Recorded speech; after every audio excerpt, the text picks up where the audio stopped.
امام رضا علیہ الصلوۃ والسلام سے روایت منقول ہے، شیخ صدوق اللہ ان کے درجات کو بلند کرے، عیون اخبار الرضا میں 3 جملے ہیں امام رضا کے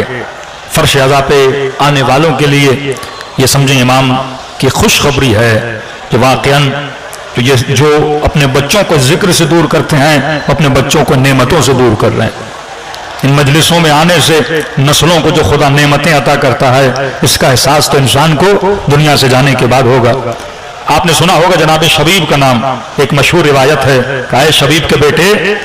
اگر کسی پہ رونا چاہتے ہو تو میرے جد حسین پہ گریہ کیا کرو۔ اب یہ ریان ابن شبیب ان کا نام ہے، ریان ابن شبیب۔ اب مقام تعجب یہ ہے کہ یہ بنو عباس میں سے، بعض تاریخ میں یہ لکھا ہے کہ معتصم جو دشمن اہل بیت ہے یا اس کا ماموں تھا یا چچا تھا، لیکن اگر محفل اہل بیت، اگر صحبت اہل بیت مل جائے تو دشمنوں کے بچے بھی اہل بیت کے عاشق بن جاتے ہیں نا۔ فرمایا تو نور میں جائے گا تو نورانی بنے گا، ظلمتوں میں جائے گا تو ظلمانی بنے گا۔ اب معصوم فرماتے سن وابن شبیب ان سرک ان تسکن الغرف المبنیہ فی الجنہ مع النبی، وابن شبیب اگر تو جنت میں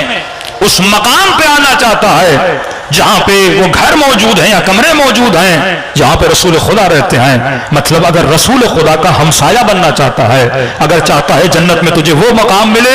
جہاں پہ انبیاء بیٹھے ہوئے ہیں۔ اب دیکھیے یہی کراچی ہے، کوئی سولر بازار میں، کوئی ڈی ایچ اے میں، کوئی انچولی میں، کوئی نور رضویہ میں کیٹیگریز بنی ہوئی ہیں، جنت میں بھی اس طرح کیٹیگریز ہیں۔ اعلیٰ ترین مقام جنت مقام الفردوس ہے، اور فرمایا اگر تو اس جگہ پہ جانا چاہتا ہے جہاں پہ رسول خدا کا کمرہ یا رسول خدا کا گھر بنا ہوا ہے، اگر تو چاہتا اس کے کمرے کے ساتھ اللہ تجھے کمرہ عطا کرے تو ابن شبیب تو چاہتا ہے کہ مولا کون نہیں چاہتا، تو مولا میں کیا کروں؟ فرمایا فلعن قتلۃ الحسین، تو حسین کے قاتل پہ لعنت بھیجا کر۔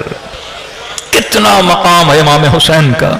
کہ صرف اس کے دشمن سے براءت کرنے، اس کے دشمن کا بغض اپنے دل میں رکھنے کا مقام اتنا بلند ہے۔ اب اگر مومن یہ مقام چاہتا ہے تو اپنے گھروں میں بچوں کو عادتیں دلائیں، ہفتے میں کم از کم ایک بار، مہینے میں کم از کم ایک بار، اور اگر پابندی سے بندہ روز پڑھے تو کم از کم زیارت عاشوراء ہمارے بچے پڑھا کریں۔ تو روز جو زیارت عاشوراء پڑھتا ہے وہ دنیا سے جیسے جائے گا اس کا گھر وہاں ہوگا جہاں رسول گرامی صلی اللہ علیہ وسلم کا گھر موجود ہے۔